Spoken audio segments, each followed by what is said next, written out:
سر probably بخاری کی ایک روایت میں 5 افراد کا ذکر موجود ہے جس میں نبی کریم صلی اللہ علیہ وآلہ وسلم، حضرت فاطمہ، حضرت علی، حضرت امام حسن اور حضرت امام حسین، اور یہ 5 معصومین گردانے گئے ہیں اور جن کو نبی کریم صلی اللہ علیہ وسلم کی چادر عطا ہوئی. اور بخاری میں ہے کہ 5 معصومین ہیں. جی یہ بخاری میں ایسی کوئی روایت نہیں. کیونکہ ایک محفل میں مجھے حدیث کی ہی ایک کتاب سے یہ حوالہ ملا تھا تو وہ ذہن میں کی کتاب تو میں کل لکھ دوں گا، لیکن یہ کہ بخاری میں اس طرح کوئی روایت نہیں ہے کہ 5 شخصیات کو معصوم قرار دیا گیا. وہ ایک کینڈی کلیئر کہہ دیجیے کہ یہ جو پنچتن کا کانسیپٹ ہے یہ یہیں سے جنریٹ ہوتا ہے، اور اس کی کیا حیثیت ہے ہمارے یہاں؟ کوئی حیثیت نہیں ہے، بالکل کوئی حیثیت نہیں.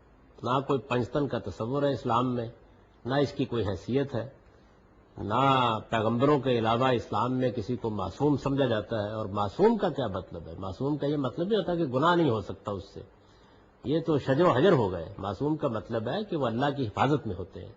اللہ تعالیٰ دین کے معاملے میں جب ان پر ایک ذمہ داری ڈالتے ہیں تو پھر ان کے گرد و پیش میں پہرا لگا دیتے ہیں کہ اس میں کوئی تحریف نہ ہو جائے، کوئی کمی نہ ہو جائے، کوئی خرابی نہ ہو جائے.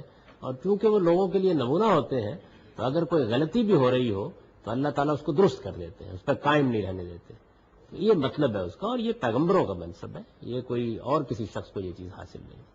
بخاری میں بھی ایسی کوئی بات بیان نہیں ہوئی کہ یہ 5 کوئی پنچتن ہے اور ان پنچتن کو اللہ تعالیٰ نے معصوم بنایا ہے. یہ معلوم نہیں کہاں کوئی روایت کسی نے بیان کر دی ہوگی، اور حدیث کی کتاب تو کسی کو بھی قرار دیا جا سکتا ہے. بخاری میں اس طرح کی کوئی بات نہیں.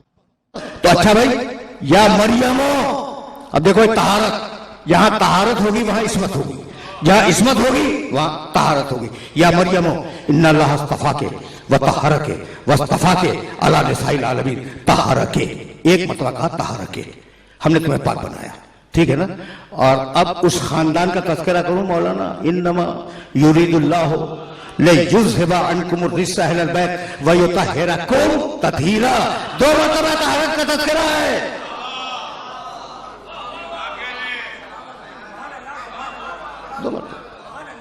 طہارت کا تذکرہ 2 مرتبہ ہے. ٹھیک ہے نا، ابھی بات کریں گے کہ یہ طہارت کیا ہے اور رجس کیا ہے.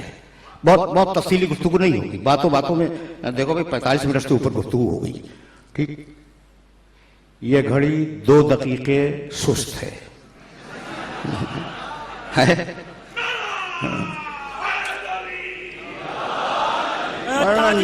ظہور امام زمانہ مرتب صلوات.